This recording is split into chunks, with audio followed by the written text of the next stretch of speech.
Hello everyone. तो अब इतनी रात को जब कोई उसके कैफे के बाहर खड़ा हुआ होता है तो ये देखकर चूषा काफी डर जाती है। एक्चुअली ये वही रिसर्चर था जो कि उसके इमोशंस के साथ खेलकर उसे डरा कर या कभी सरप्राइज करके हमेशा उसके एनर्जी लेवल्स को चेक करता रहता था। वो अपना कोई एक्सपेरिमेंट उसके ऊपर करके देखना। शायद तो उस टाइम पर डंडा उठाकर डरे बैठी हुई होती है। इतने में कोई उसके कैफे के अंदर एंटर होता है और वो उसकी खूब ठुकाई लगाती है। इन दी एंड जब वो कपड़ा हटाकर देखती है तो वो तो शियाओ था जो उसका ख्याल रखने के लिए वहां पर आया था। अब शाया बहुत प्यार से बिठाकर उसे बैंडेज भी लगाती, उसे भूख लगी थी तो उसे नूडल्स भी बनाकर खिलाती है। लेकिन ये नूडल्स देखकर शियाओ का मूड थोड़ा ऑफ हो जाता है। उसे इस तरह के नूडल्स पसंद नहीं थे। एक्चुअली उसकी मम्मी की डेथ के बाद उसके डैड हमेशा उसके लिए इसी तरह के नूडल्स बनाया करते थे और ये खाना खा खा के थक चुका था। आज वो शाया को अपने डैड की सारी स्टोरी भी बताता है कि किस तरह से वो प्रोग्रामर थे, बहुत अच्छे इंसान थे, लेकिन किसी ने उनका काम चुरा लिया और उसके बाद वो खुद ही मर गए। और जिन्होंने उनका डाटा चुराया था वो बहुत अमीर हो गए और आज बहुत बड़ी बड़ी कंपनीज के मालिक हैं। वो बताता है कि डैड की डेथ के बाद उसकी लाइफ में कोई भी नहीं बचा था और एक दिन वो ऐसे ही फ्रीजिंग सर्दी में बैठा हुआ होता है कि एक लड़की उसके पास आती है। उसे तब ऐसा लगा था कि जैसे वो लड़की उसकी लाइफ का सन है। उसे उस लड़की की शक्ल तो बिल्कुल भी याद नहीं थी, लेकिन हमें देखकर पता चल जाता है कि वो चूशाया ही थी। अब शियाओ यही सोच रहा था कि तब उस लड़की ने आकर मुझे ऐसी वार्मथ दी थी, मेरा ख्याल रखा था, वो तब मेरी लाइफ का सन थी और अब चूशाया मेरी लाइफ का सन बन चुकी है। और फिर उसके बाद वो दोनों सोफे पर लेटते हैं, एक दूसरे का हाथ पकड़कर वहीं सो जाते हैं। मिस्टर वे आज ऑफिस में खड़ा हुआ होता है। वो अक्सर समर किस वाला केक मंगवाया करता था और उसे खाता था। आज उसके पास चिन्युए भी आ जाती है और उससे कहती है कि तुम मुझे बहुत इग्नोर कर रहे हो, मैं मिलना चाहती हूँ तो मुझे मिलते नहीं, इतना टाइम हो गया तुम्हारी शक्ल भी नहीं देखी, मैंने सोचा था कि पता नहीं तुमने लंच किया हो कि नहीं, मैं तो तुम्हारे लिए खाना बना कर लाई थी, अगर चाहो तो अब इसे फेंक देना बेशक। और वो उससे नाराज होकर वहां से चली जाती है। जैसे ही वो बाहर जाती है तो एक ड्रंक इंसान था जो उसे तंग करने लगता है। वो जब उसे छेड़ रहा होता है चिंजोए खुद को बहुत अकेला फील करती है, लेकिन उसी टाइम पर वे उसकी हेल्प के लिए आ जाता है, जो उसे बचाता है, उसे कवर भी करता है और फिर उठाकर वहां से ले जाता है। चिंजोए यही सोच रही थी कि मेरी यही विश है कि मैं कभी तुम्हारी लाइफ का सन बन जाऊं। लेकिन उसके बाद वे जब अपने घर में खड़ा हुआ होता है तो वहाँ पर उसके डैड आकर उसे बहुत सारी बातें सुनाते हैं कि आजकल तुम न्यूज में बहुत नजर आ रहे हो, सोशल मीडिया पर भी, लेकिन किस तरह से एक लड़की को बचाते हुए। ये कोई बुरी बात नहीं, लेकिन फिर भी तुम्हें न्यूज में अपने अचीवमेंट की वजह से होना चाहिए। उसके डैड की तरफ से उस पर बहुत प्रेशर था कि वो नया प्रोजेक्ट शुरू करे और उसे सक्सेसफुल भी बनाए। और फिर हमें शियाओ को दिखाते हैं, वो कंपनी में काफी दिनों से काम कर रहा था और अब वो अपने मैनेजर की बिहाफ पर कंपनी के कोर प्रोजेक्ट में भी पहुंच जाता है। वहां जाकर वो देखता है तो मिस्टर जाओ ने अभी तक अपनी हरकतें नहीं बदली थी। वो लोग आज भी किसी का डाटा चुरा कर खुद का ऐप बना रहे थे और यहाँ पर इतने अरसे बाद उसने पहली दफा मिस्टर जाओ को देखा था और वो उससे अपने डैड का बदला लेने के लिए बहुत डेस्परेट है। और फिर दिखाते हैं कि शियाओ कैफे पर जाता है, शाया को ऑफर करता है कि मैं तुम्हें एक ऐप बना दूंगा जिससे तुम्हें अपनी ये सारी कैलकुलेशंस करने में बहुत आसानी होगी। और फिर उसके बाद वहाँ पर युआन गॉसिप्स करने लगती है कि जो ऐप पहले शियाओ ने उनको बना कर दिया है उस पर आजकल एक पोल चल रहा है। सारे पूछते हैं कि यहाँ की ऑनर चूशाया का असल लाइफ पार्टनर कौन बनेगा, कौन है उसकी लाइफ का रियल हीरो। और बहुत सारे ऑप्शंस थे और 3 ऑप्शंस में से एक मिस्टर वे का नाम था, एक विंटर का था और तीसरा नाम था उसका वो फ्रेंड जिसने उसके लिए ऐप डिजाइन किया है, यानी कि शियाओ। शाया को ये सब फजूल लग रहा था, वो कुछ भी चूज नहीं करती बल्कि अंदर चली जाती है। लेकिन थोड़ी देर बाद हमें दिखाते हैं कि वो जो कुकीज बना रही थी उन सारों पे उसने CCC लिख दिया था और C ऑप्शन शियाओ का नेम था। ये देखकर युआन उससे कहती है कि देखा तुम्हारे दिल ने जवाब दे दिया और मैं भी बहुत खुश हूँ, चाहती हूँ कि शियाओ ही तुम्हारा लाइफ पार्टनर बने। अब जब वो लोग शाम को अपना कैफे बंद करते हैं तो वहां से जाते हुए शाया वही कुकीज शियाओ को गिफ्ट में दे देती है। शियाओ जब उस पर C देखता है तो उसे भी याद आ जाता है कि मैं ऑप्शन नंबर C पे था। इसका मतलब है कि इसके दिल में मेरे लिए कोई ना कोई स्पेशल जगह जरूर है। अब शियाओ हिम्मत करके उसे कुछ कहना चाहता था, लेकिन जैसे ही वो बोलता था बाहर से कोई ट्रैफिक गुजरती थी या फिर कोई शोर मचाने लगता था। वो लोग डिस्ट्रैक्ट हो जाते हैं और फिर वो बात ही नहीं करता। और उसके बाद हमें दिखाते हैं कि वही मिस्टीरियस सा रिसर्चर वो आज कैफे में आता है और अपनी एक डिवाइस चोरी चोरी वहां पर इंस्टॉल करके चला जाता है और उस डिवाइस की वजह से शाया के एनर्जी और मैग्नेटिक फील्ड में इतना बदलाव आता है कि वो वहीं पर ही एकदम कोलैप्स कर जाती है।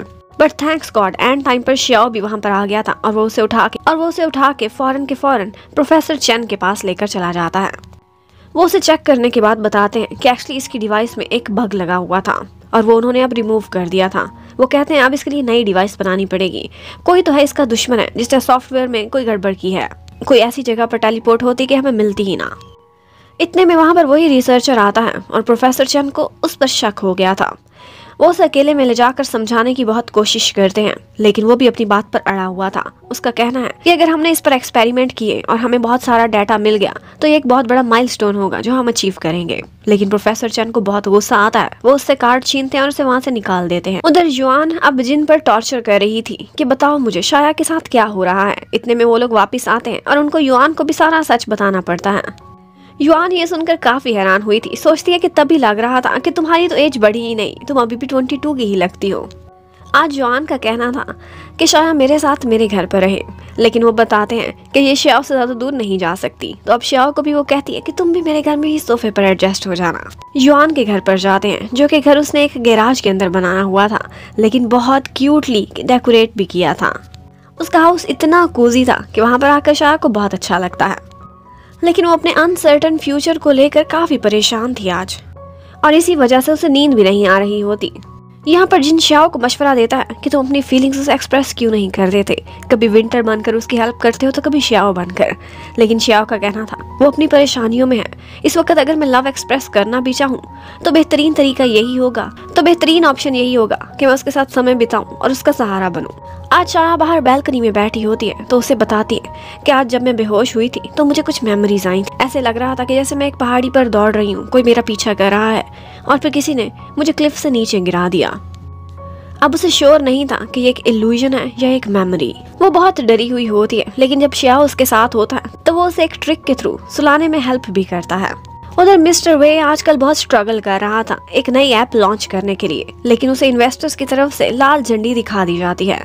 अब उसके डैड ने भी उसे कहा था कि अगर तुम ये काम ना कर सको तो घर वापस ना लौटना। उस पर इतना प्रेशर होता है कि वो सोचता है कि मैं मिस्टर जाओ के साथ जो प्रोजेक्ट करने लगा, जो एक्चुअली उन्होंने चोरी का शुरू किया था, उसे वही आगे बढ़ाना पड़ेगा। और फिर वो पास्ट को याद करने लगता है। एक दफा इसी तरह से वो पहले भी चोरी करने लगा था, तो शाया ने आकर उसे समझाया था, उसे रोका था कि ऐसा ना करो, लेकिन उसने बोला था मेरे पास कोई ऑप्शन नहीं। आज वो सोचता है कि शाया तुम मेरी लाइफ में उस तरह से नहीं, अब तो तुम मुझे रोकने भी नहीं आ सकती, और ये सोचकर वो उसी कॉन्ट्रैक्ट पर साइन कर देता है। अब यहाँ पर चिन योए आती है और उससे कहती है कि तुम परेशान हो इसलिए मैं तुम्हारे साथ टाइम बिताने आई हूँ, लेकिन वे उसे कोई लिफ्ट नहीं कराता और कहता है कि मेरे दिल में तुम्हारे लिए कोई जगह नहीं, ये भी तुम अच्छे से जानती हो। लेकिन चिन योए का कहना था कि मुझे तुम्हारा दिल भी चाहिए, तुम्हारी बॉडी भी, इवन के तुम अच्छे हो या बुरे मुझे कोई फर्क नहीं पड़ता, मुझे बस वे से प्यार है और मैं मिसेस वे का टाइटल हासिल करना चाहती हूँ, एक दिन तुम्हारा दिल भी जीत लूँ। अब उसने ये सब इतना बोल्डली कहा था कि आगे से वे उसे किस कर लेता है। श्याओ ने आज जिन से रिक्वेस्ट की थी और उसे कहा था कि इसको एक साइकेट्रिस्ट के पास लेकर जाना है, लेकिन ये सारा इशू कॉन्फिडेंशियल रहना चाहिए। अब वो साइकेट्रिस्ट शाया का हिप्नोसिस के थ्रू ट्रीटमेंट करने की कोशिश करती है और फिर बाद में वो कंफर्म करती है कि पहाड़ी से गिरना कोई इल्यूजन नहीं था, बल्कि ये इसकी मेमोरी में से था, और ये बात मैं कंफर्म बता सकती हूँ। लेकिन इसे किसने गिराया या इसके पीछे क्या फैक्टर्स थे, उसके लिए और भी मेमोरीज साथ कनेक्ट होनी चाहिए। अब शाया को रोज रोज बुरे बुरे सपने आने लगते हैं, लेकिन श्याओ यहाँ पर उसका पूरा पूरा साथ देता है और हमेशा उसके साथ ही बैठा रहता था। एक दिन वो सुबह उठती है तो श्याओ बहुत थका हुआ होता है, तो वो उसे जगाती ही नहीं, खुद ही नाश्ता लेने चली जाती है। लेकिन वही एक पॉइंट जो उनका मैक्सिमम डिस्टेंस था, वहाँ से वो गायब होकर फिर उसी के ऊपर गिर जाती है। श्याओ बेचारे को काफी घातक टाइप की चोट लगी थी, लेकिन फिर भी वो बर्दाश्त करता रहता है। अब श्याओ की रिक्वेस्ट पर वो दोनों इकट्ठे जाते हैं वहाँ से नाश्ता लेने के लिए, लेकिन उन्होंने एक दूसरे के साथ अपने हैंड्स भी टाई किए हुए थे, कोई भूल कर भी ज्यादा डिस्टेंस पार न कर ले। आज शाया दोबारा से अपने मम्मी डैडी के घर पर जाती है ताकि कुछ यादें उसे दोबारा से आ जाएं। यहाँ पर एक पुराना हैंडी कैम था, उसमें कुछ वीडियोस थी, लेकिन वो चलते चलते खराब हो जाता है। वो लोग उसे फिक्स कराने जाते हैं तो वो बताते हैं कि ये एक एंटीक मॉडल है और अब इसका स्पेयर पार्ट मिलना बहुत मुश्किल है। लेकिन यहाँ पर विंटर उसकी हेल्प करता है और अपनी गेम में अनाउंस कर देता है कि जो कोई भी ये spare part Summers time cafe पर डिलीवर करेगा तो उसको बहुत सारे पॉइंट्स भी मिलेंगे और कुछ एक्स्ट्रा गिफ्ट्स भी गेम के अंदर। अब बहुत सारे गेमर्स की तरफ से इतने सारे पार्सल पहुंच चुके थे समर्स कैफे में। अब वो दोनों यही सोच रही होती हैं कि विंटर हमेशा इसकी हेल्प करने कैसे पहुंच जाता है, क्या इन दोनों लड़कों में से कोई एक विंटर है। वो सोचती है विंटर तो बहुत रिलायबल और मैच्योर इंसान है, लेकिन वो उस वक्त बिल्कुल बच्चों जैसी हरकतें कर रहे होते हैं, तो उनको ये ख्याल अपने माइंड से निकालना पड़ता है कि इनमें से कोई विंटर हो सकता है। अब शाया की वो वीडियो तो चल गई थी और उसमें उसकी बहुत सी बचपन की मेमोरीज थी, लेकिन उसे कुछ भी स्पेशल याद नहीं आया था। अब शाया विंटर को थैंक्स का मैसेज करती है। वो मैसेज जिस अकाउंट पर आया था वो जिन के मोबाइल में होता था। वो दोनों ये मैसेज पढ़ रहे होते हैं कि ऊपर से युआन देख लेती है और उसे देखते ही लगता है कि जिन एक्चुअली विंटर है और मेरे साथ भी फ्लर्ट कर रहा है और इधर से शाया की भी केयर करता है। ये डबल गेम खेल रहा है। अब वो जिन को टॉर्चर करती है, उससे नाराज होती है, तो यहाँ पर श्याओ को आकर बताना ही पड़ता है कि असल में विंटर वही है और वो उससे वादा लेता है कि तुम ये बात शाया को नहीं बताओगी। जब टाइम आएगा, सही टाइम, मैं खुद उसे बताऊंगा। और इसके साथ ही युआन को यह भी पता चल जाता है कि जिन इतना टाइम उसके साथ नाटक कर रहा था वो इतना रिच नहीं है, बल्कि जो भी उसके पास फैसिलिटीज हैं या ब्रांडेड कार्स हैं वो सारा कुछ उसे विंटर नहीं दिया है, यानी कि श्याओ ने। और इसके साथ ही ये पार्ट खत्म होता है। Thank you for watching, stay connected, bye bye.